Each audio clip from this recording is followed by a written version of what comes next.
ഒരു സംഖ്യയുടെ 20% 40 ആയാൽ 75% എത്ര എന്നാണ് ക്വസ്റ്റ്യൻ.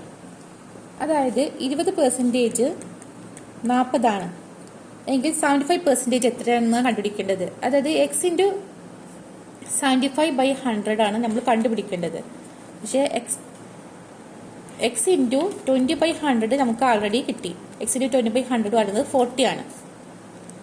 അങ്ങനെയാണെങ്കിൽ x ഈക്വൽ ടു 40 ഇൻറ്റു 100/20 കണ്ടുപിടിക്കേണ്ടത് x ഇൻറ്റു 75/100 ആണ്.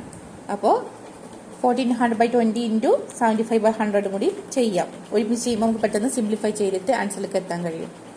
ഒക്കെ സിംപ്ലിഫൈ ചെയ്യുമ്പോൾ 150 ആൻസർ കിട്ടും. x ആണ് കണ്ടുപിടിക്കാനുള്ളത്. അതുകൊണ്ട് ആൻസർ സംഖ്യ എന്ന് പറയുന്നത് 150 ആണ് ആൻസർ. ഇത് വേറെ രീതിയിൽ നമുക്ക് ചെയ്യാൻ കഴിയും ഭയങ്കര സിമ്പിളായിട്ട്. അതായത് 20% പറയുന്നത് 40 ആണെങ്കിൽ നമുക്ക് എഴുതാം 10% പറയുന്നത് 20 ആണെന്ന്.